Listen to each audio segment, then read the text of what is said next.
every time they had anything done, hey, my partner's going to get a blood pressure. Hey, my partner's going to talk to you for a second. Always refer to me as their partner. You remember that? Yeah, always. And I do that now because it really felt as like I'm here with them. I'm not here. It's not them and me. Yep. It's not, hey, this guy, he's not with us, you know?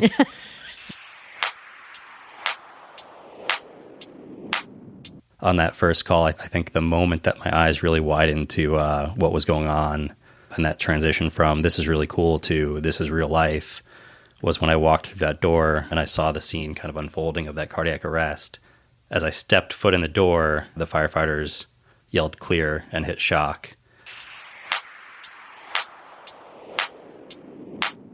It was fun to think back because I hadn't thought about those two people in years. It was nice to think back and kind of think about some of the things that they did that are still things that I make an active choice to try to mirror.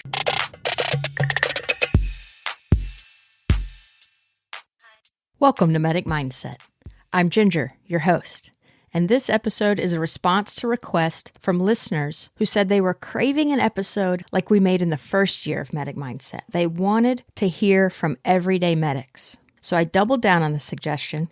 Actually, I tripled down on the suggestion by interviewing 3 medics about one topic. In my teens, when I had a crush, I'd make a mixtape. Now, I make a mixtape for my current infatuation, the brains of medics like you. I started the conversation with these 3 paramedics with one question. What do you remember about your first ride-along? Thanks for indulging us as we walk down that memory lane, and maybe it'll invite you to do the same. I arranged the mixtape to play the stories of the guests in the order in which I talked to them. The first one, he did his ride out in Texas, the second in North Carolina, and the last guest, she did her ride out in Oregon. Please enjoy the longest episode to date, and the first in the new Mixtape Series. Do you remember your first ride out? I don't remember my first ride out. My theory is that it was just because there was a lot going on. I had just turned 18. I was in this EMT course. First day, instructor's like, hey, just so you know, this is a really, really, really demanding course. If you're taking other courses right now, it's going to be very challenging with the stuff that you have to learn, and you have to be places now, like your clinicals. That scared me. So right off the bat, stress, boom. Whenever I was going through the course, there was so much information that was brand new to me. Like, and I tell a lot of students that ride out with me, like, hey, you know, if you don't get it right now, it's okay. It's not that it's not going to come, because I didn't get it either. I didn't know anything. Like, I didn't know anything. Like, I thought your lungs were in your stomach. That's why I tell a lot of my students, like, yeah, I couldn't tell you. I knew your lungs were in your stomach and your heart was on the left side of your chest, because that's where you say the pledge at. That's all I knew.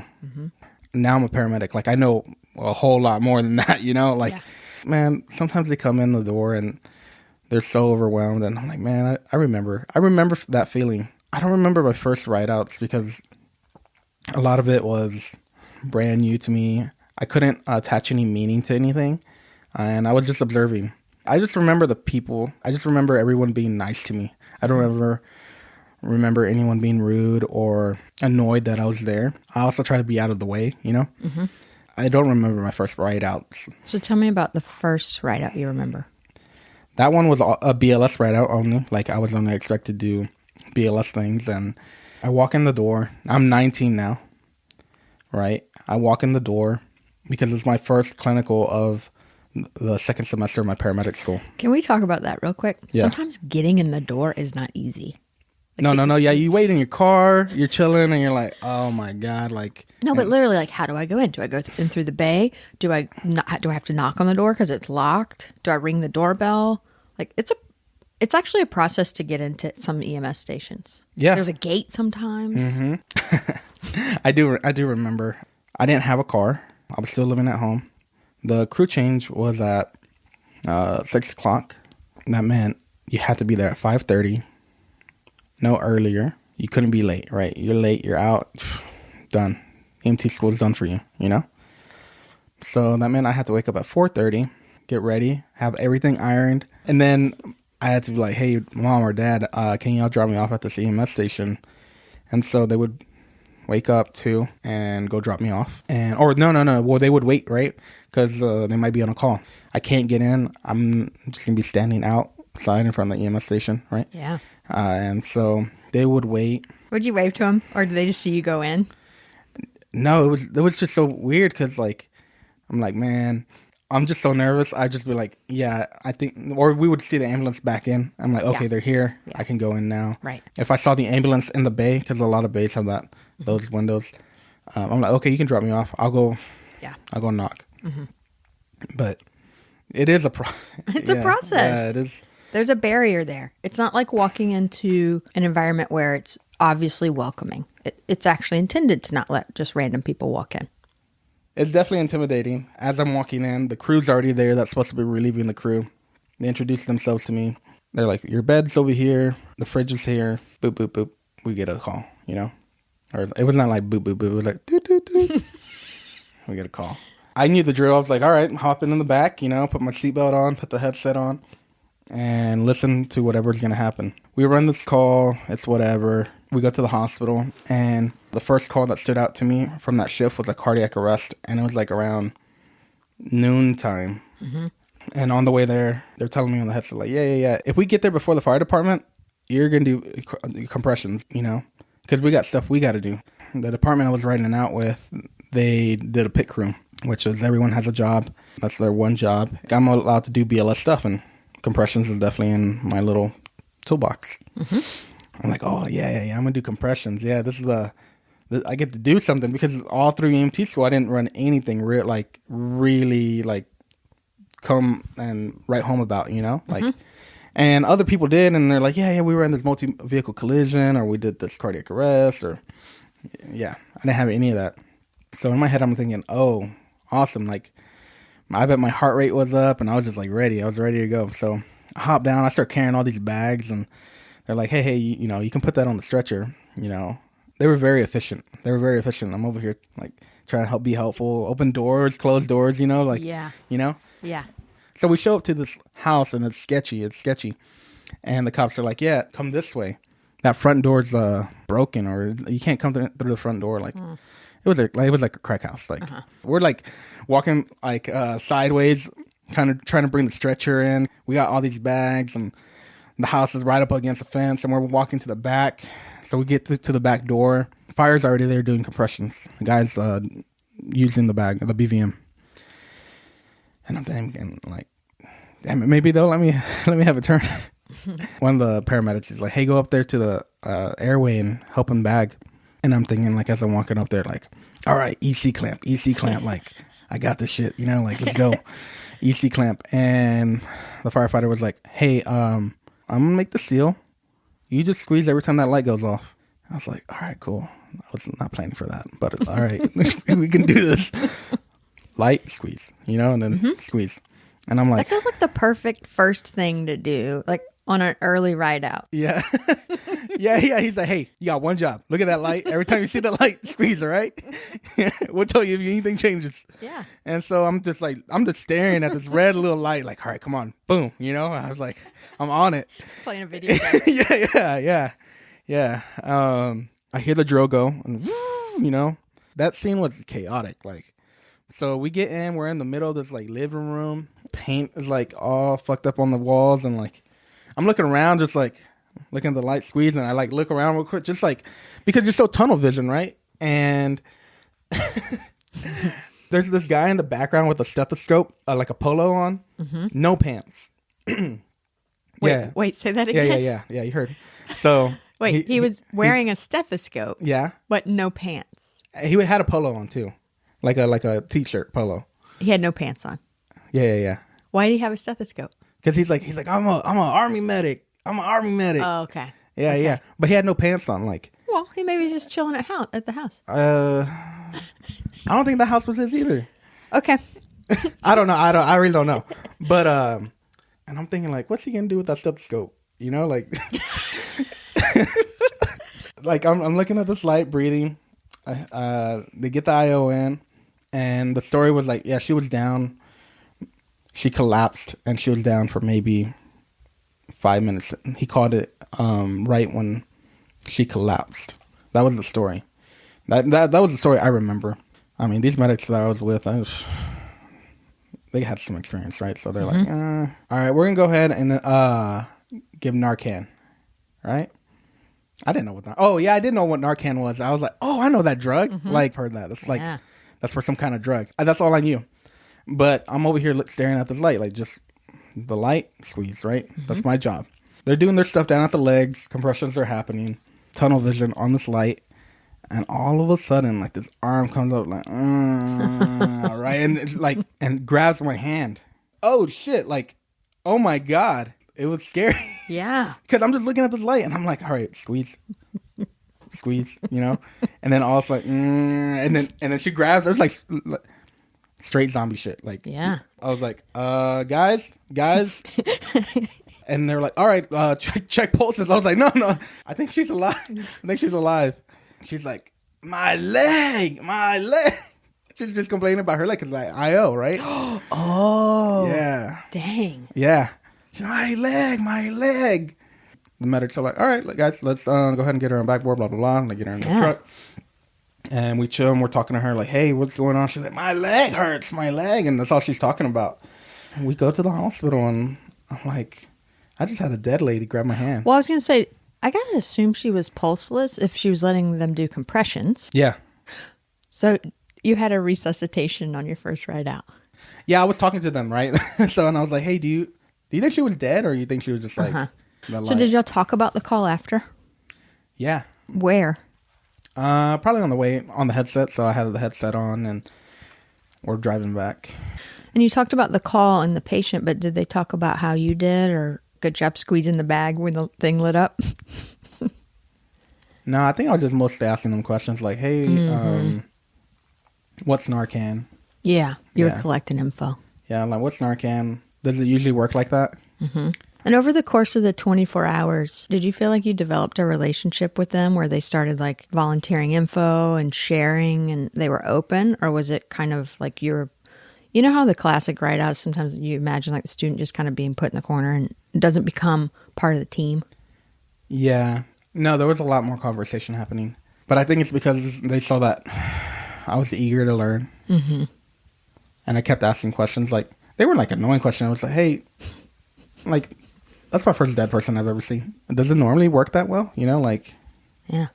Because I think my understanding at that point was, like, CPR doesn't really save lives. It's the defibrillation, the intervention afterward. Like, CPR keeps them going. Yeah. Until you can do something, you know?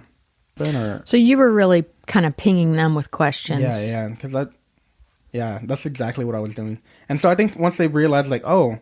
Like, he's not here just to, like, observe. He kind of... And I had learned that from those other volunteer shifts that I did. So, the shifts that I did in between EMT school and paramedic school, I rode along with the ambulance that was closest to my parents' house. And they let me just observe. And it was cool because, like, I get to observe the mentoring part of it. It was the 2 paramedics on. Then they had a 3rd paramedic that was a new hire. They were training. Then it was me. But I got to see the questions that he was asking. Mm-hmm. Whenever he would ask questions to them or they would have conversations, I was like, that's a really good way of asking a question. Or I didn't even think of asking that. So it kind of made me think in a certain way. Like, this is good information. It's almost like you had a role model of how to be a learner. Yeah. Right? Yeah. You got to watch this medic being an active learner. And it sounds like they must have done it right or done it well. Yeah. It was really a good experience. The medics there, they were very polite. They were very nice. Everyone was so nice to me. They would always ask me if I had any questions. But of course, like, I don't have any questions. Like, after you just talked to this other paramedic about the call, I got to see how they interacted and what they stressed, what was important, you know? And so let me ask you this. Did the ride out, the 24-hour one, the one you did the cardiac arrest on, were the interactions with you, with the medics, similar to the interactions? Or in what ways was it different and similar? No, I would say it was very similar because now I was still nervous to be there, but I wasn't nervous to ask questions. I guess they saw that they weren't dumb questions. Like people say that there's no dumb question, but like, come on. Like, Well, questions give you a view into how much somebody knows Yeah, and so or where their starting place yeah, is. yeah. Right. So they saw that I really didn't know a lot. But I knew enough to I needed that next step, that next cobblestone to jump on and continue my thought process. And So there's thinking about the patients and the medicine and the differential and all that, but then there's this whole piece of your performance, like how am I doing on the calls? Right. So it's really easy to talk about the case. We're just talking about this other person, the patient, like their condition academically. But then to seek and get feedback about how you performed on the call, did that go on? No, Yeah. and I think it's mostly because they weren't trainers. Now that you mention it, that's where it was different. Because whenever I was just observing as a volunteer in between semesters, there was a trainer who had experience training, like teaching. Yep. And then there was a learner. Right. When I wrote out, it was 2 paramedics. Right. That weren't trained educators. Yeah. Yeah, exactly. They're just medics. Yeah. They didn't have that skill of teaching. They had the skill of conversation. They could answer a question. Yeah. But to kind of lead you along a thought process, that didn't happen. Or to give you hard feedback. Like on a call, they asked you to do something and they saw something that needed correction. Was any of that happening? Nope. And I think it's because they felt it wasn't really their place. Unless I did something really wrong. But usually what happens, from my experience now, is you have like 3 types of people. You have that student that comes and is just like, I'm here to observe, and that's what they're comfortable with. And then you have to try to get them to like, all right, let's get a blood pressure. Let's go ahead and get a BGO. Show me your head to toe assessment, you know. You got to kind of like lead them along. Like, what else do you want to do? What else do you think this patient needs? If you don't interact with them, they'll be in a corner. There's another one that's gun-ho, like, let's do this, but they just don't have the knowledge, right? They're getting blood pressures all crazy, or they're like, just, like, but they're like... They're into it. Yeah, they're into it. And then you have that third one that they're into it, and they know, they have a grasp of like, all right, I know my assessment has to go this way, and then they're really refining their skill. Those are very, very rare. Especially in EMT school. Yeah. This is very rare to have someone like, all right, let me go ahead and work on my assessment and delegate. Man, I've had like maybe 2 of those. And I'm like, where did you come from? What did you do before? And I was like, damn, like that's good. I would say the most experience I have is the learner who you have to kind of push along. Like Wallflower, if you will. Yeah. And you have to kind of bring them in, you know, like, let's bring them in. Let's get you comfortable with talking to people that you don't know. Yeah. And assessing people. Like, Which one were you on the 24-hour ride out, do you think? I think I was definitely wallflower until after EMT school. And then I had that semester where I got to observe learning happening. And I have some knowledge. And I think whenever I got to see, as a wallflower, actual medicine happening, I knew I was only going to get out of it as much as I wanted. So I made sure to ask questions. If I was curious about something, you know, write it down or something, so that way we could talk about it later or just look it up. And so I think on my 24, I think I was definitely not really doing well in my assessment, but I was working on it. So I was like, hey, can I work on like running a call? And you see me drowning, just jump in. But I need to get used to talking and asking questions and working so in my brain. You told them what you wanted to do. Yeah, and so I think once they realized like, hey, this is what I'm here for, they're like, oh, okay, we're gonna go ahead and we'll help you out. Yeah, but they weren't teachers, right? They weren't trainers. It was a very, very memorable and like good experience because I have worked with them since. On the other end, like, we're partners now. Yeah. I remember I told one guy, I was like, hey, you remember that you were my first like 24-hour ride out. He's like, oh yeah. And I told him, I was like, yeah, you and this other guy. And they're like, oh yeah, that was a long time ago. I told him, I was like, that was a great ride out, man. I know you're not a teacher in this aspect, But man, that was fun. I really enjoyed it. I learned a lot. And I got to see how they worked as partners. Like I got to see a partnership. Whenever I was on those observer rideouts where there was a captain or a trainer and a new hire, the focus was on, let's get this new hire ready. So his regular partner was in the back doing just like paperwork, documenting, right?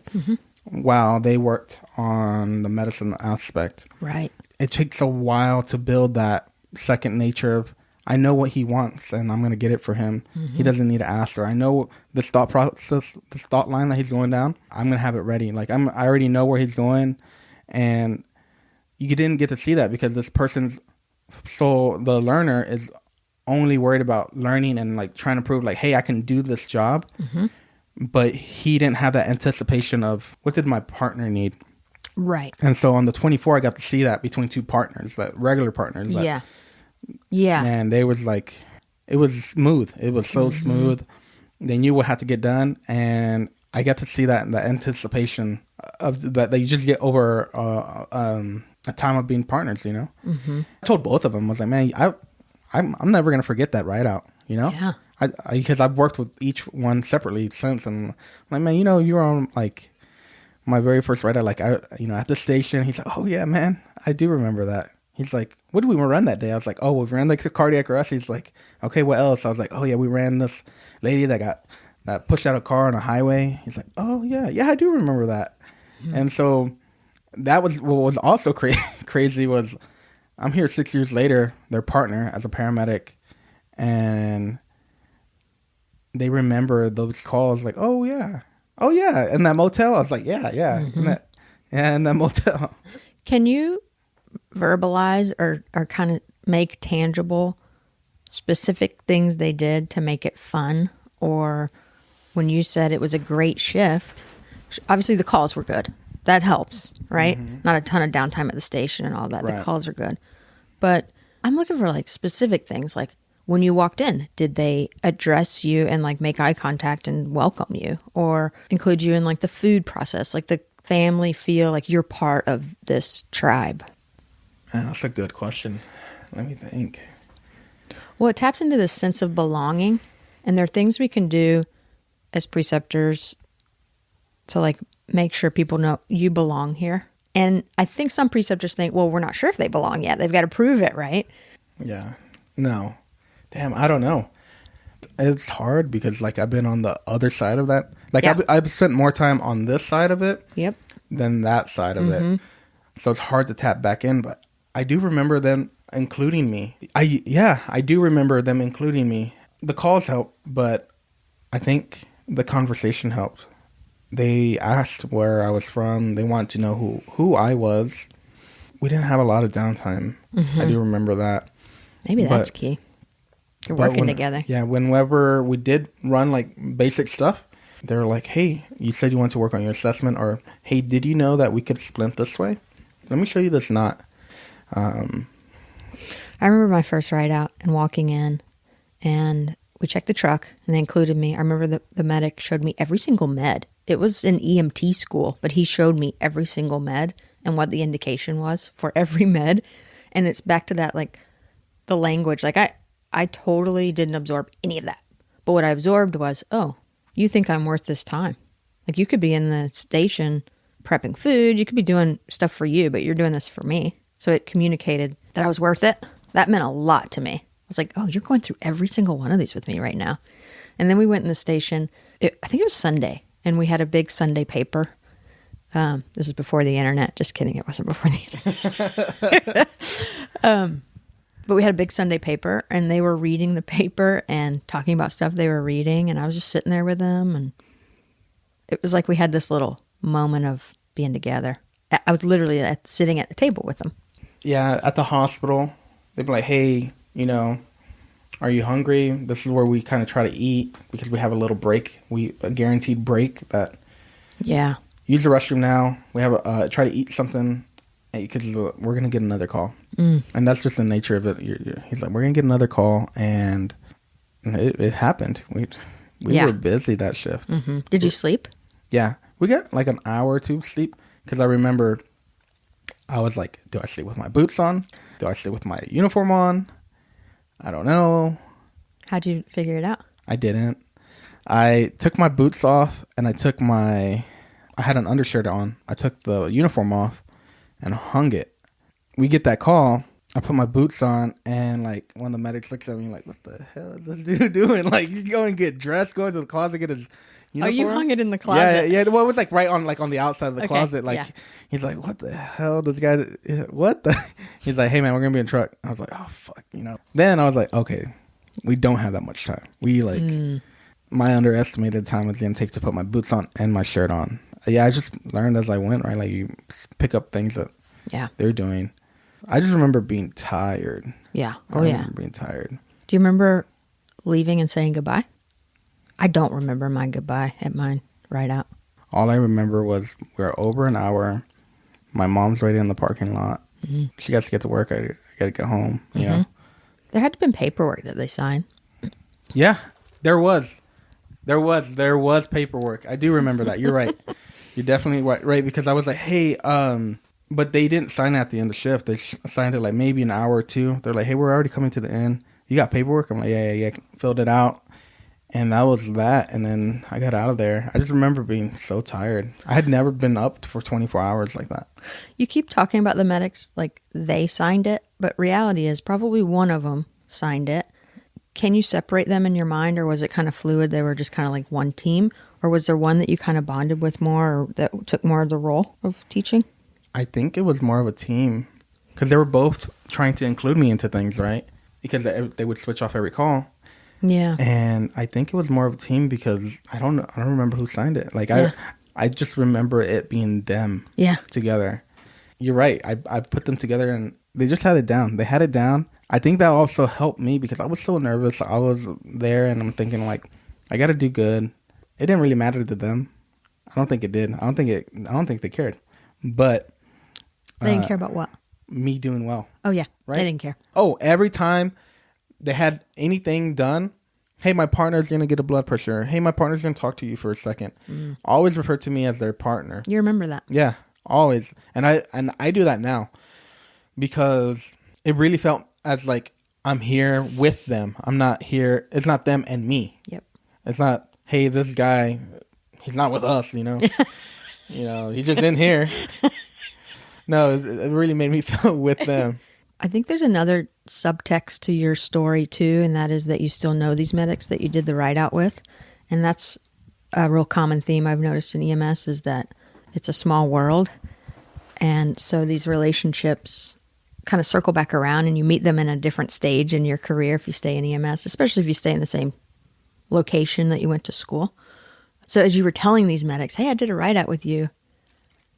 If a medic told me that and they were like, yeah, I did a ride out with you. And I know that was like 10 years ago. I'm thinking to myself, oh God, did I was I nice to them? Did I treat them with respect? Like, was it a tough shift? And I was like, wasn't attentive to them. There's always this overlap. The students, you're going to meet them again, potentially.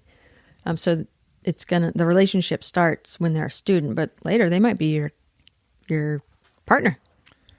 Yeah. And that's happened to me. And that thought process happens exactly how you said it. It's like, hey, I rode out with you as an EMT basic. I'm like, oh shit. Was where? it good? Yeah, I was like, where? They're like, oh yeah, we were downtown. I'm like, oh fuck. Sorry. How was it? Oh man, you were great, man. This was fun. I was like, okay, cool. Like, yeah, especially like when they tell. That's usually how I ask them. Like, oh yeah, we've met before. First off, I feel real shitty because I'm like, oh, I'm sorry, man. I don't remember your name. I'm like, yeah, no, we were downtown and it was fun, man. We had a lot of fun.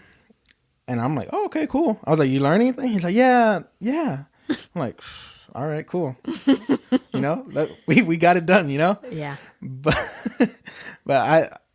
it is a little, it's just like a little like, Because now you're talking to a peer that knows everything and knows how you should have acted. You're like, was I good? Yeah. This has been fun. Thank you for telling me about your first shift. The first one you remember. I think it's a neat part of the story that you don't have any memory of your EMT. Your ride out's in EMT school. Yeah. Like it's a blank right there. Yeah, and I think I think that might have something to do with like how you said that. I said that before we were recording. Oh, so okay. The language, right? I didn't have the EMS language in my brain, right? So I was just looking. I was just observing. I couldn't communicate. Just meaningless info that you're watching. I didn't know how to categorize it in my brain. Yeah. All right, so this is where you drop the beat and like I just go off the dome. I don't know what you just said. Go off the dome. You know, like just freestyle. You know, I can go a cappella. Let's hear it. No, I'm terrible. No.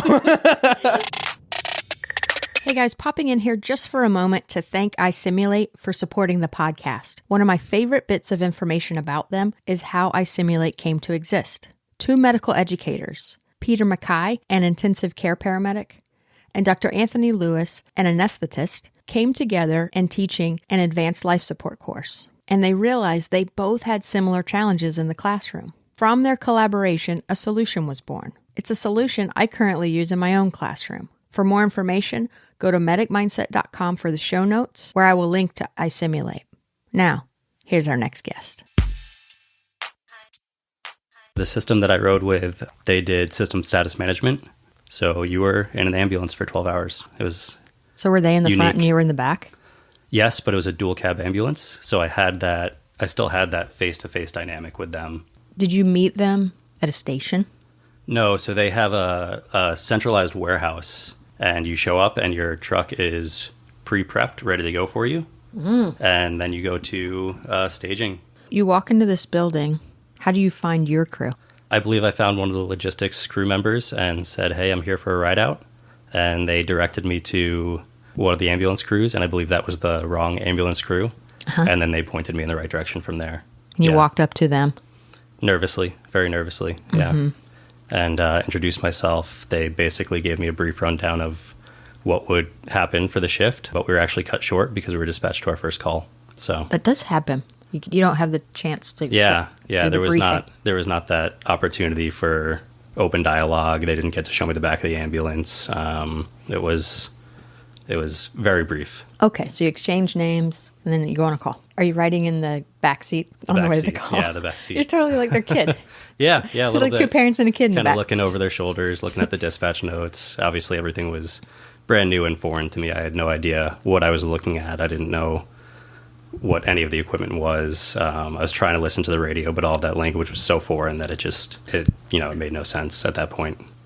Do you remember the first call? Yeah, it was a cardiac arrest. What? Yeah.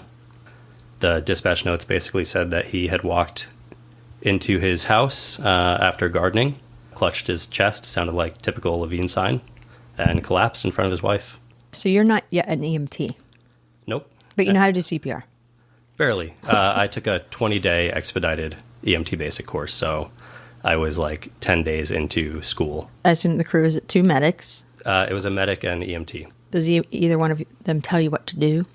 I remember them giving me some brief instruction, just basically saying like, hey, this is where we're going. This is what's going to happen. They told me that they didn't expect me to, jump right in, but I was definitely welcome to do chest compressions and try to get involved as much as I could. What did you do? A lot of chest compressions. Yeah.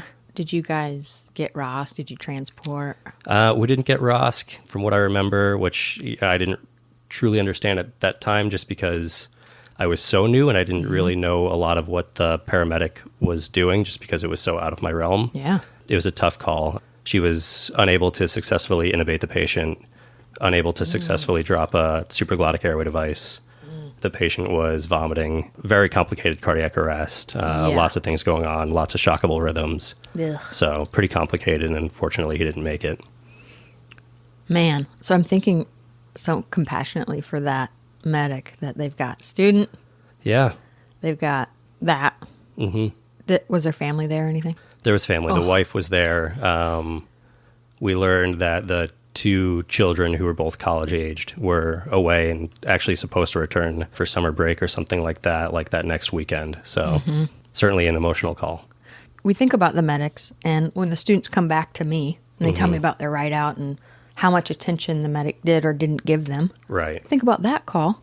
Look what we're asking of that medic. And I actually did learn this was her first shift as an in-charge paramedic. So She was brand new in that role. She had a student with her. She had an EMT partner. And I believe the EMT partner was only about 6 months into his career as well. So fairly inexperienced crew, at least in regard to their current roles. And you think about stress, that we get into distress when our demands exceed our resources. Right. And that's just, she couldn't begin to try to meet everyone's needs. Exactly. And if I'm her, the student's getting pretty low priority as far as meeting needs. And in hindsight, she really did do a great job of letting me take an active role in that call. She could have pushed me aside and worried about the things that she needed to get done, but she did do a good job of keeping me involved and kind of telling me what was going on as it occurred. It's amazing, right? Yeah, I was pretty impressed with her ability to do that. And how long were you there?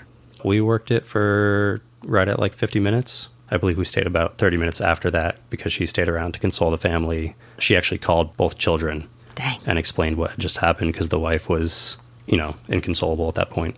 And you were just watching all that? I was, yeah. That's intense. Yeah. Had you seen cardiac arrest? Had you seen death? I had never seen anything like that. I was a business major. I was in my last year of undergrad. I wasn't even thinking that I wanted to be an EMT, let alone a paramedic at the time. So this was just something that I took out of interest, and I never expected to see anything like that. So it was a major eye-opener and a big culture shock. And so for the remainder of the shift, did y'all keep running calls? Were you busy? We were busy, yeah. You're busy. Yeah, and I can't tell you too many details about the other calls because I think I was so in my head and so wrapped up about that call and just trying to understand everything that had just unfolded. So I remember a couple of the other calls, but those details are definitely not as vivid as that first call. And at the time, you're in EMT school. So you're Correct. A paramedic student, I would ask you, like, oh, you're probably kind of attaching to the paramedic. But as an EMT student, did you find that you attached to one more than the other or had more interaction with one more than the other? Yeah, I did. I did tend to communicate with the EMT a little bit more. He was a little bit more conversive than the paramedic just because I think she had so much on her mind. Yeah. So he was definitely a little bit more willing to converse and open up about his experiences and things like that. Yeah, the whole idea of a paramedic at that point was just completely foreign to me. And it wasn't yet a goal? It wasn't. No, not at all. He was just more talkative than she was? He was, yeah. And I remember after that call, she actually had a supervisor meet her at one of our staging posts because she basically needed the debriefing after that call. So I think they sat in their supervisor vehicle for probably an hour, which was, I'm sure, extremely beneficial for her after having such a high stress call on her first day as a lead medic. That conversation was pretty far removed from myself and the EMT partner. Yeah, what do you think about that? I think it would have been beneficial to be involved in that just because I was obviously having a lot of feelings of my own. Yeah. And I didn't really know what to feel or how to feel. And it would have been nice to kind of, if nothing else, at least hear her talk about her experience and maybe understand like the humility that she was feeling because I was obviously feeling a lot of those same things as well. Yeah, as an educator, it's like, man, I'd love for my student to just get to see someone else process it. Yeah. Much less the benefits of you helping yourself process too. Right. That feels like a missed opportunity. Yeah, a little bit. And I don't blame her at all. She had so much going on her own plate. So yeah, I certainly don't blame her. But in hindsight, I think it would have been beneficial. I guess you think about pros and cons. Like she really is the one, in my mind, when you tell me that scene, I'm like, ooh, that seems the most distressing to her because she's got all these people to care for. Yeah. Like as the leader. So then it's like, okay, now it's your turn. We are going to take care of you. Right. Yeah. They actually told me that it was okay to sleep in the back of the cab in between calls, which I know a lot of crews and some departments have, specific guidelines that say that students can't sleep, especially if it's a 12-hour shift. But after that call, I think it was such an adrenaline dump and I was so exhausted and had so many thoughts running through my mind. Being able to just kind of rest my head, even for 20 minutes between calls, was so helpful. And I think really, really kind of them to see that I needed that. That is kind. Yeah. Because they could have... Humane. Yeah. They could have just as easily said, you can't sleep. You're not allowed to lay your head down. You've got to be up. We're up. Very humane of them. Yeah. And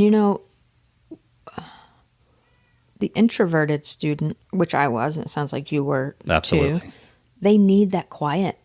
They need the space and they need a second. we often like teach that they should be debriefing them and don't miss these learning opportunities. But Right. especially like the analytical kind of introverted brain needs, just give them a second. I remember being at the ER, doing rotations in the ER and going in the bathroom just to get a second. Let me just sit here for a second. Exactly. And get away from the stimulus. That moment of silence. Yeah. Mm-hmm. Yeah, I think you need that as a student.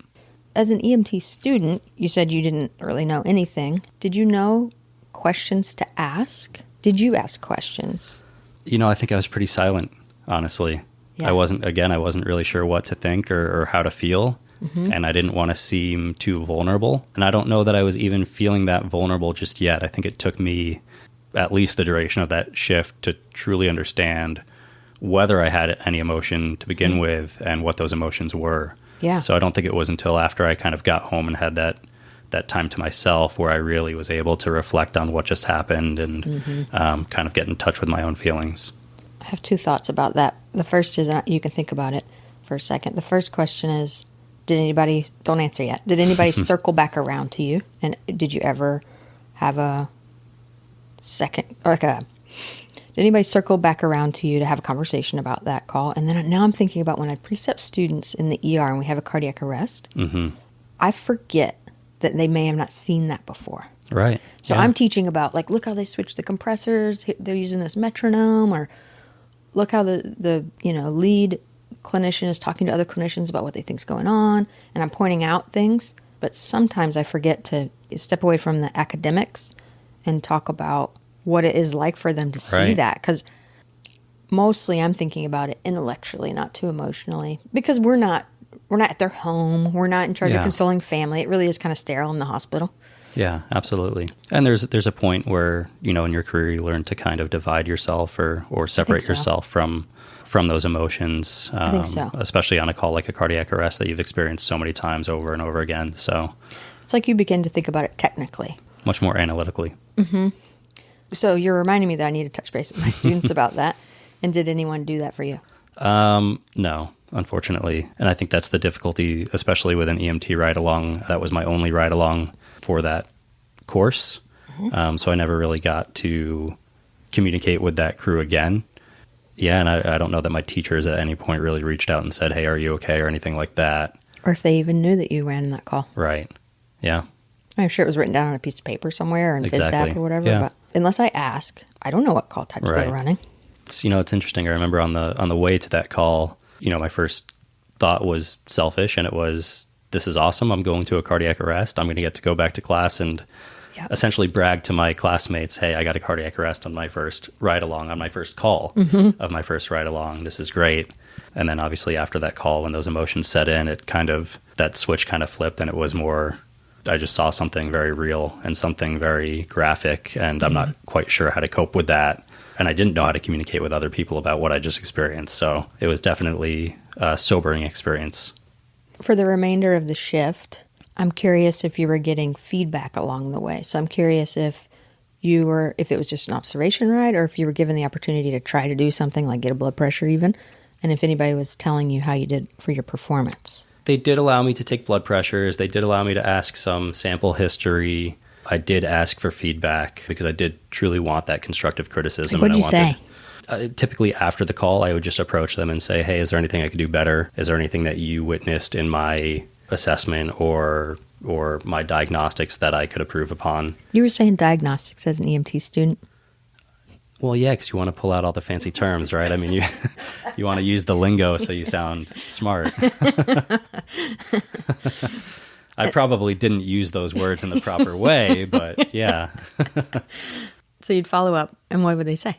They were less critical and more just constructive, and just kind of, I think on those first ride-alongs, a lot of preceptors they don't really have any expectations going into it in regard to what they're looking for from their students. They really just want their students to kind of have that exposure and for them to kind of see how the crew operates, how calls are run, and then they can take that into their next ride-alongs or their future schooling and use that to their benefit, and then kind of get more into the nitty-gritty. So they weren't too critical of anything that I was doing.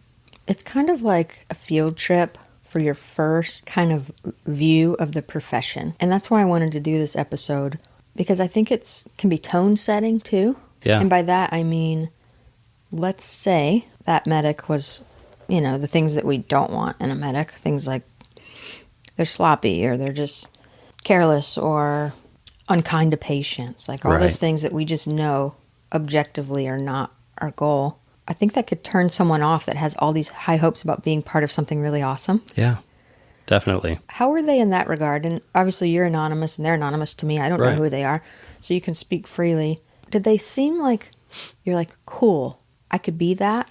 And maybe you didn't have the goal of being that, as far as being an EMT or a paramedic. When I went into this experience, I was not thinking that I would ever become an EMT. Right. I was never really considering this as a profession. When I saw that lead paramedic take control after the call, watching them actually perform the duties of CPR and going through the ACLS algorithm and everything was interesting. But that emotional component of communicating with the family afterward and consoling them and making those phone calls to the son and daughter of the gentleman who had just passed, that's really what kind of grabbed me and made me wonder, hey, am I capable of doing those things? Could I take on that role and succeed in that role? Because I was always a pretty shy person. I didn't have the best communication skills, and that was just really appealing to me. Mm-hmm. So I would say that it was a positive experience, and it definitely made me look further into the field.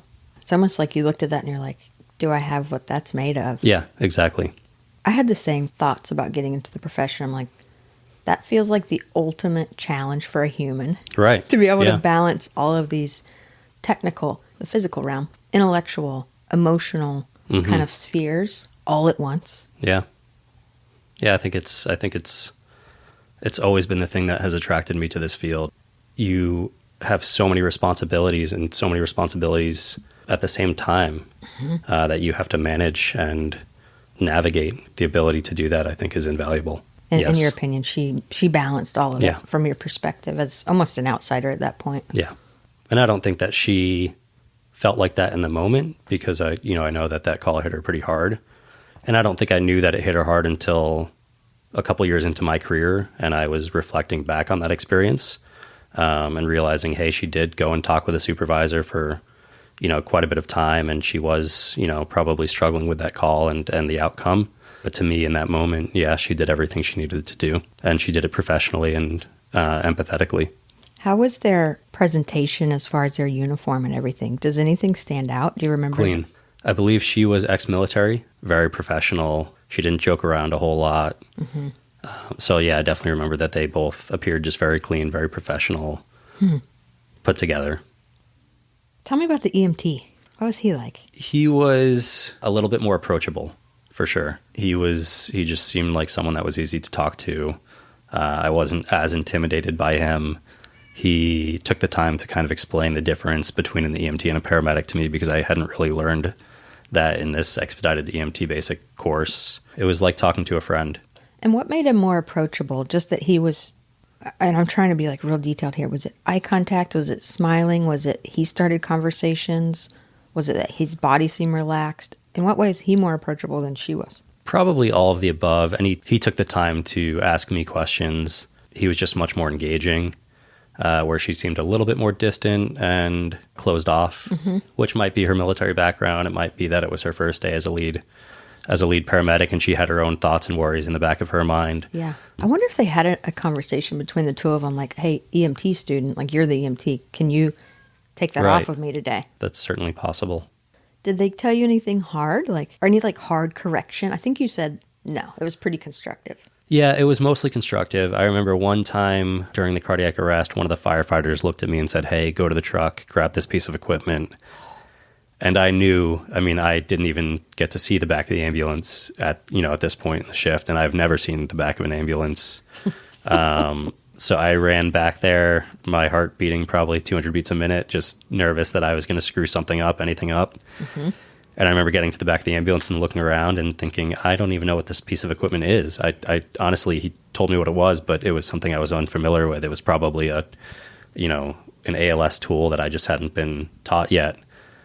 So I looked around for about 5 seconds and then ran back. And I think the in-charge paramedic basically saw my face and said, hey guys, he's new. Can someone else run back and grab that for me? So even something like that, I just felt like such a failure in that moment, but she did a good job of kind of taking that pressure off of me. Yeah. Good for her. Yeah.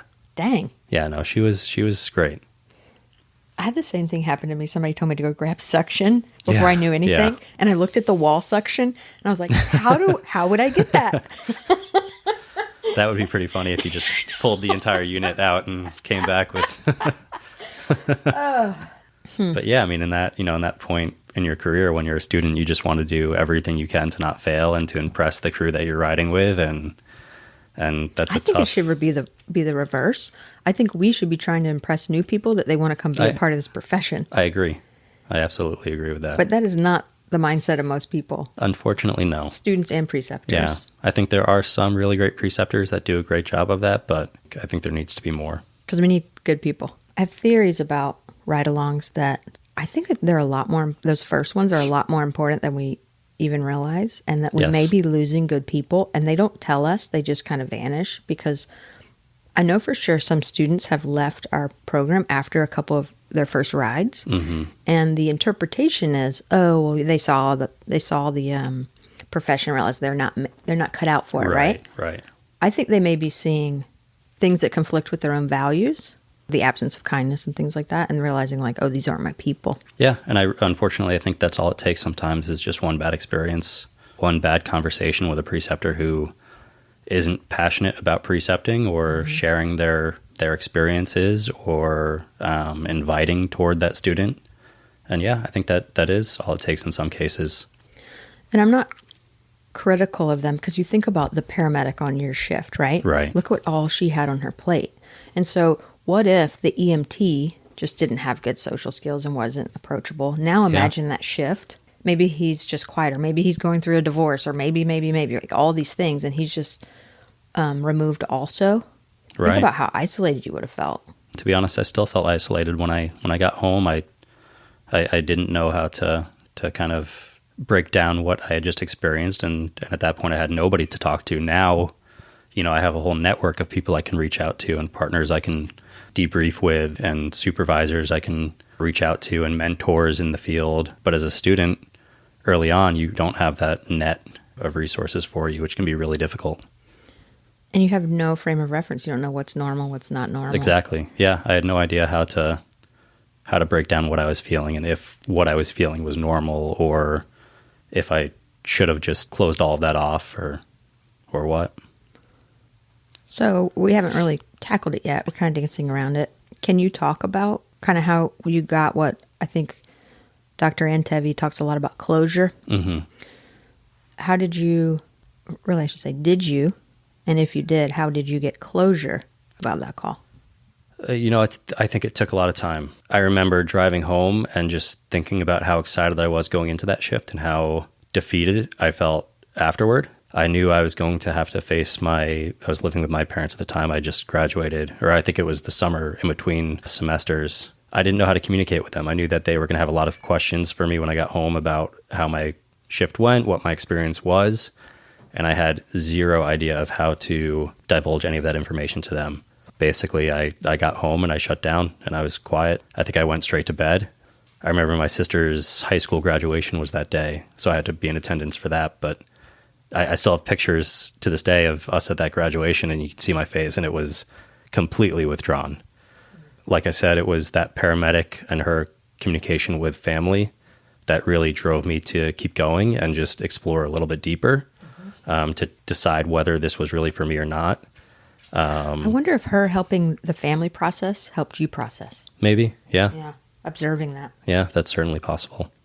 Once I started working in the field, I found a select few of mentors that I was able to reach out to after similar calls. And I think just through exposure and repetition, I was finally able to cope with calls like that.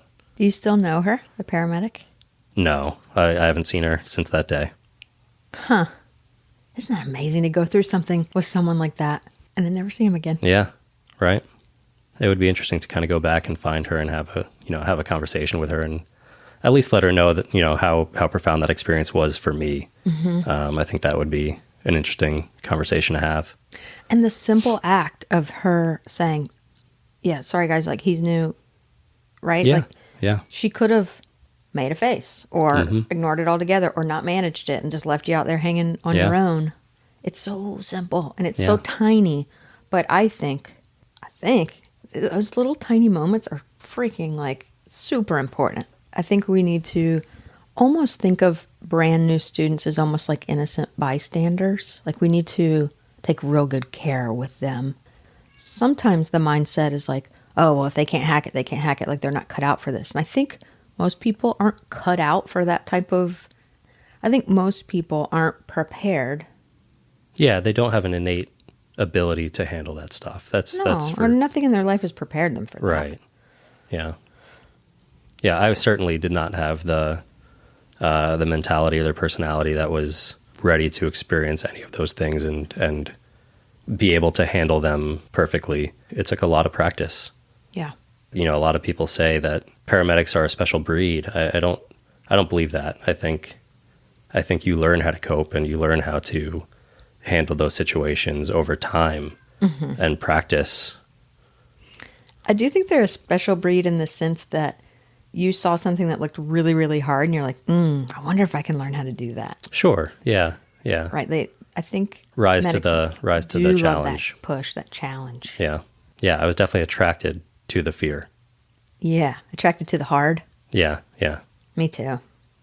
I hadn't done much hard prior to EMS. I hadn't done many hard things. Me neither. I had a pretty easy childhood, and business school has its challenges, but no one's dying, right? I mean, so I don't think you said on recording. I don't think you said what the hell you were doing in that EMT class. It was just why were you doing that? So I was studying business at the time. I had a concentration in marketing. I had done a couple business internships up until that point, and I had one semester left before I graduated. And during that summer, I was trying to think of what I could do that would be beneficial before I entered the workforce. And I saw that there was a 20-day EMT basic course, and I thought, that sounds cool. So I signed up. Never heard anybody tell a story like that. Yeah.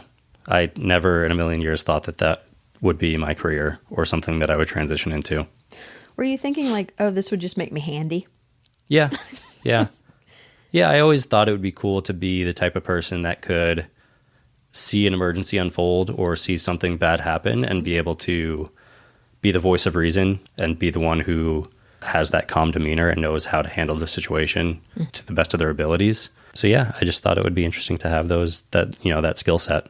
You know what's crazy is I just came from talking to another medic about the first ride out he remembers, and his had a cardiac arrest too. Really? Yeah. Yeah. It's definitely a way to jump in head first. The very first call I went on any ride out, EMT, was a pediatric seizure. It turned out to be a febrile seizure. And these medics were amazing with the kid, with the family, with explaining to me what had happened. After the fact, they explained it. I got a really good crew for my first ride out. That's awesome. That makes all the difference. I'm thankful for that. Yeah. I think it might make a lot of difference. Like, what if I had gone and they were just jerks? Yeah. I don't know. I might not have stuck it out. Yeah. I could almost promise you, because I wasn't even thinking of this as a career in the first place, that if that crew was rude to me or not inviting, it would have definitely changed the course of my career. That's heavy, huh? Yeah. Yeah. A lot of responsibility. Yeah, it is. Because the student is so vulnerable, because they're really entering a foreign land. It's not like going to do an internship at an office. They've been in offices before. Exactly. They've never been in an ambulance or on people's homes like this before. Yeah. Yeah, it is a unique field. On that first call, I think the moment that my eyes really widened to what was going on, and that transition from this is really cool to this is real life, was when I walked through that door and I saw the scene kind of unfolding of that cardiac arrest. As I stepped foot in the door, the firefighters yelled clear and hit shock. And I remember, vomitus basically exiting the patient's mouth, and it landed on my brand new shiny boots. And I looked down, and that's a visual. That was an instant transition of this is real. This is a person. And now our last guest. It was similar to most places in Oregon. The privates tend to have a one central ambulance barn. Right. And it's all system status. Okay. I had no idea what the protocol was for how early to get there or exactly what my role was going to be or anything like that. I was really excited, but I was also terrified. So did you know what time to get there? They gave me the address of where to go, and because I don't like to be late, I usually, I left, and so I think I was sitting out in the parking lot for like 20 minutes waiting until it wasn't as early to go inside. And then went into the building, introduced myself to the receptionist, and they brought me back to the break room area. I was sitting there waiting because neither of the crew members were there yet. I think that my instructor specifically was like, I want you to ride with this crew. But I remember I was sitting in the break room and kind of different crews were coming in and out. Actually, the first employee that I met that worked on a truck, she walked in and she had her arm in a sling and she was her face still had a bunch of bruising and obvious injuries. And she had been involved when the partner hit the brakes and it threw her forward into the ambulance. And so she was off for an extended time because of that. And so that was one of my first impressions. I remember walking in was being in shock of this, battered person. Yeah. And so that was something that I hadn't even thought about as a potential issue was, getting hurt because of an accident. Yeah, so she kind of talked with me for a few minutes until the crew got there. And then I think the EMT basic partner got there first. I don't remember the names of either of them. I remember that, he had darker hair and was a little bit heavier set. And the woman that he worked with was very petite. She was really short. She was a real strong, great role model of a personality. I was really impressed with her. Like what specifically? She was very calming. Even though she was so tiny, she had a really big presence. Yeah. And you kind of immediately knew you're going to listen to her and what she says goes. I wonder how long she had been doing it. I believe she said that she was one of the longer employed people. And I want to say that she'd been doing it for like 15 or 20 years. So you were impressed by her? I was, very much so. And was she what you had hoped she would be? I remember that they looked, for lack of a better, I'm going to say put together. Their uniforms were clean. They wore white shirts there. Their boots were zipped up. Their pants were down over their boots. I feel like sometimes the very first place I got hired, the crew that I rode out with was not tucked in. The boots were undone. There just wasn't that pride in their appearance. And the crew that I rode with seemed to really take that pride in looking the part. I don't know if I necessarily had a true vision in mind of what somebody should look like. So I was just so excited and nervous and like, what are they going to ask me to do? We got the equipment, got on the truck, and then got logged in. And then they kind of started showing me, we went through a truck checkout and they showed me where different things were and, the importance of wearing your seatbelt. And when they're showing you all this stuff, did you know what it all was? I knew some things, but there were definitely some equipment items that I wasn't as familiar with. For example, I knew that there was intubation equipment, but I couldn't have told you this is a Mac versus a Miller or something like that because I just hadn't had that experience up to that point. But because of all the exposure from your family, you knew a lot going into this. More than the average person. I think so. Even though, most of the time when people go through their EMT basic, they get a chance to do a ride along or a ride out, and I had done just emergency room time. I think that I had a different level of comfort because my dad picked up the first brand new ambulance that we ever had.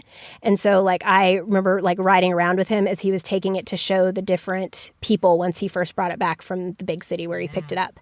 And I remember just playing in the back of it as a kid when they would have their meetings and trainings and stuff because I would go and hang out with Dad. And so you know how really to be back there, how the cabinets worked, and you just kind of understood the flow. It's like a playground for you. Yeah, it was a place that I don't ever remember seeing for the first time, and my initial experiences with it all had been really positive things because it was with my dad and kind of my extended family because it was such a small town that everybody was family.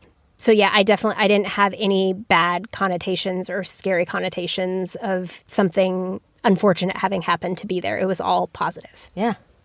What a neat way to start. I don't think I've ever thought about it that way before, but it's a very different introduction to things. Totally. Well, it's fresh on my mind because I've asked 2 other medics the same question about their first ride out, and I've already talked to them. And both of them said, yeah, the medics told me a bunch of stuff about this is this and this and this, but it all just went over my head because I didn't even know what they were saying. I do remember, that was the first time I learned about paralytics. I was like, you do what? Yeah. So she took the time to tell you. Definitely. And that was overall, probably one of the best things that I could take about it is that both of them were super excited about the fact that I was there and interested, and they were incredible hosts and real introductions to what it was like to be in the field. And I make a really conscious decision when I get writers. I want them to have that same sense of excitement, and the fact that the crew that they're there with is excited that they're there and is passionate about what they do. And I think I've really kind of carried that introduction that they gave me through my experiences with students and observers, people who are even just like, I don't know if this is something I want to do, but I think it might be. I could be wrong, but I think that I do have that reputation of being really good with students and things. And I love... No, you do. You have that reputation more than anyone I know, in fact. Wow. That's incredibly nice. It's actually really, really true. And why I wanted to talk to you, because I'm like, oh, well, she's so great. I wonder what that first exposure was like for you, because you have such a high standard for yourself. I wondered if you would look back and be like, ugh, that wasn't as good as it could have been. And I hope you'll speak freely and honestly about it. Were there parts of the day that you're like, ugh, I wish they had done that differently? Or would you change anything about that first ride? That first ride, I really don't think so. They let me, I have no problem talking in general in my life. And they let me just like go through and ask the bajillion questions that I had about everything. And, well, why did you do it this way? What about this? And they were so patient and managed to even seem excited that I was asking those questions. Like, they didn't seem annoyed or frustrated. And we worked a 12-hour shift, I think. And then, like I said, I was back for a couple of days with them. And each time I came back, I would have more questions about what we had done the day before, or why something had been this way or something like that. And they were just so patient and welcoming and really encouraging me to, like, even though I was there in like an observer capacity, they're like, if you have a question about something that you feel like maybe we haven't asked yet in the story, when we're getting a history from somebody or something, like, go ahead and pipe it up and ask. And the fact that they were willing to let me do that was super exciting. They definitely didn't make you feel like you didn't need to be excited. Like, they definitely were cool with you being excited. And you also said they themselves were excited. You could really tell that they loved what they did. I think one of the things, too, that stuck with me so much was actually the basic partner. He made a point at one point when the lead paramedic was giving patient report, and he and I were putting the truck back together or something like that.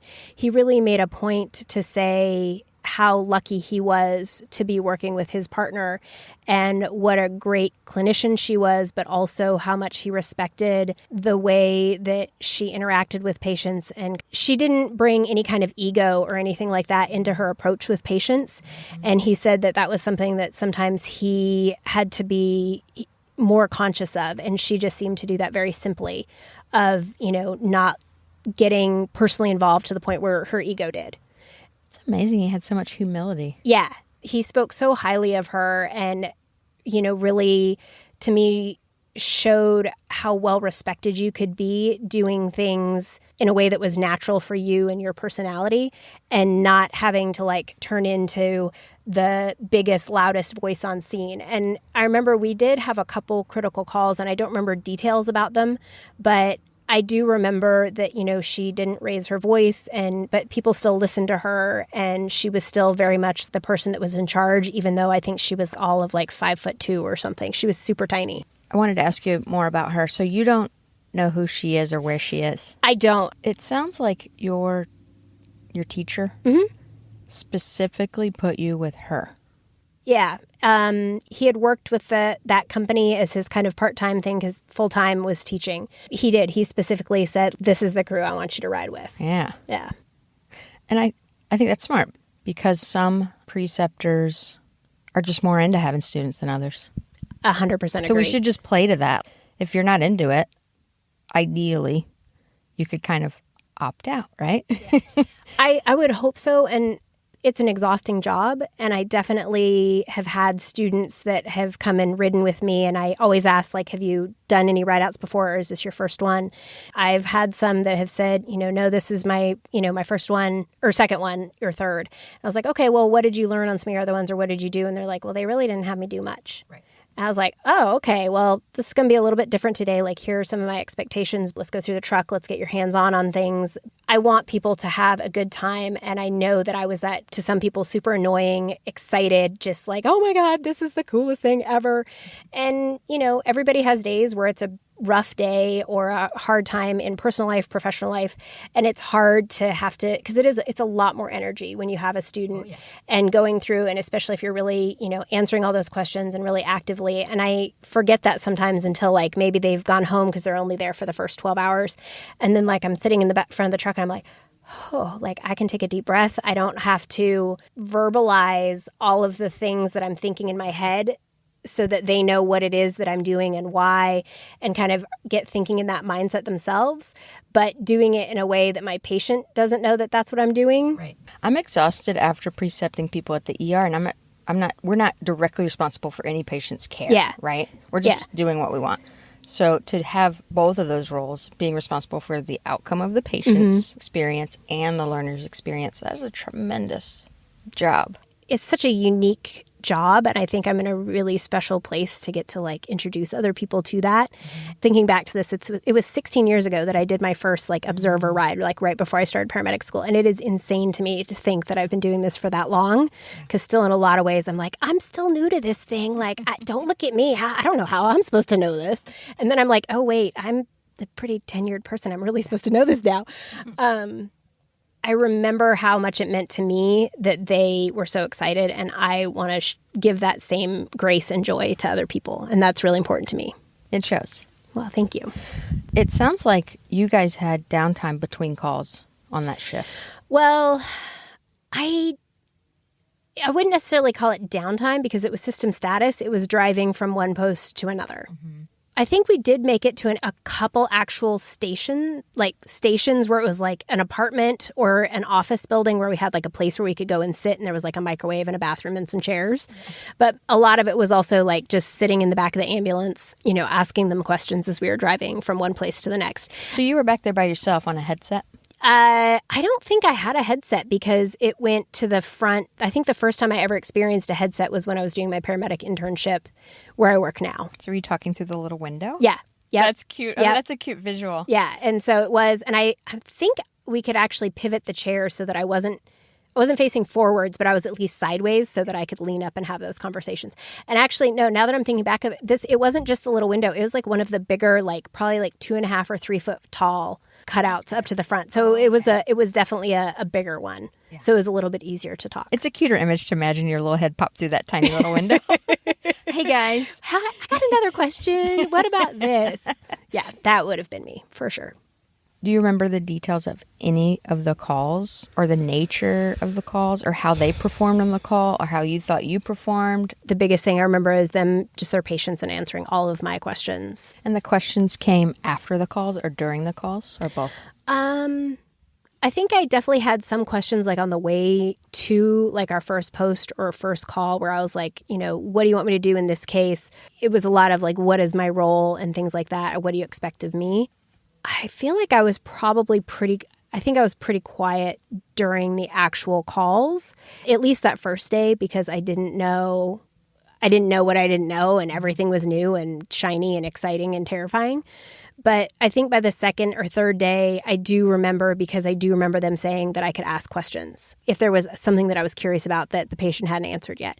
So I do feel like I piped up a little bit more in interactions with patients after that. And I remember being really excited when on the last one, they kind of were like, oh yeah, this is another one of our crew members, you know, and I was just like, oh my gosh, they like me, like, you know, and they had some nice feedback for me, which even just as an observer, but being so new to it was really exciting and encouraging. So they gave you reassuring feedback? Very much. Like broad stroke stuff, like you're going to be a good fit, or like detailed stuff? Some very broad stroke things, but also I remember them saying that they were impressed with my questions for me having as little hands-on experience. They were impressed with the questions that I had for them after calls and kind of asking about some of the reasons why they chose to do things in certain orders or things like that. Yeah. Do you remember leaving? I don't remember leaving my first shift. I don't remember leaving, but I remember driving back from the shift because it was on a pretty major highway in the area. And so it was like freeway driving for basically like 20 minutes to get from where the ambulance barn was to where I was staying. I was over the moon excited and just so pumped up and just I couldn't stop talking about it and couldn't wait to get home. And the people I was living with at the time were kind of like my second parents. And they were so excited, like they had stayed awake because I got off pretty late until I got home so that I could like talk about what had happened. And I was just giddy with excitement. I'm going to do a theoretical with you. It may be hard. It may be hard to visualize, but what if at the very beginning they were like, look, we're on our overtime shift. We're tired. Just you can watch and you can be near us, but really like we need quiet. It would have been terrible for me. After I went through paramedic school, I got hired at another private company up in that area. They required that you did like 3 or 4 shifts where you were just an observer, and they give you to any crew. And the crew that I got was shirts untucked, boots not zipped up. They didn't want to answer any of my questions, and they told me, they're like, you talk too much. I don't want to answer your questions. And I was like, but they told me to ask. And they're like, I don't care. Like, I don't. And it was a very different experience. And what if that had been your first one? That would have been devastating. Because for to me. Some of my students, it is their first one. Yeah. That's the one that they have. And that's why I try so hard, even if I'm having a terrible day and I got called in on overtime and I'm so tired and I've got drama going on in my personal life, I still try so hard to make sure that that person has a good shift, because who knows who they might end up being down the road and what an amazing career they could have had. But they had this terrible interaction and it was demoralizing enough that they're like, I don't want to do this. They're grumpy people. I'll be, I don't want to be that person however far down the road, or just have them internalize that they weren't good enough or any of that. I don't want that to be the case, because this is a really cool career and we're still really young and we still really need cool people who are passionate about it to get into it. And I do think that it's so unique in what we get to do that having somebody show that excitement and encouragement, especially early on, is important. That's probably one of the most important things to me in my job, is trying to show how lucky we are in what we do. And so if it's somebody new to it, no matter how grumpy or tired, whatever I am, I still try really hard. I might not be as on point that day, but I still try really hard. Lucky we are to do what we do, meaning in EMS, like you're talking about gratitude. I am. And gratitude in general is really important to me, and it's something that I try really hard to live in all aspects of my life. But I really think that to a large extent, you choose how you want to respond to something, and I try to respond with grace and gratitude and joy in whatever interactions I'm having. And I think especially because our work can be so hard, that to keep my resilience up, that's a big part of it, is that I work really hard to have that response to things rather than going to the negative. Yeah. Who did you bond with more, the EMT or the paramedic? I feel like I had more interactions with the EMT just because we had more ALS patients that day. And so she had to do a lot more charting. He and I would be like putting the truck back together, some of those kind of things, while she was maybe kind of doing a little bit more charting. Mm-hmm. I do feel like at some point in time, I do feel like it was just her and I, and we kind of talked a little bit about some of the experience of being like a woman in a male-dominated field. Wow. And that she was encouraging to me in that and said, and that was something too that I was really impressed that her partner said to me, was how much he respected her, and that she really showed that, anybody could do that job and there wasn't a gender difference or anything like that. And I thought it was also really cool because this was like back in 2004? Yeah. And so, I mean, to be explicitly talking about that. Yeah, to say that I thought was really cool. That is cool. Yeah. And I think too, and this is just an assumption on my part, but I think that was probably part of why my instructor chose that crew as well, was because it was a female paramedic. I kind of suspected the same. Yeah. It was fun to think back because I hadn't thought about those two people in years.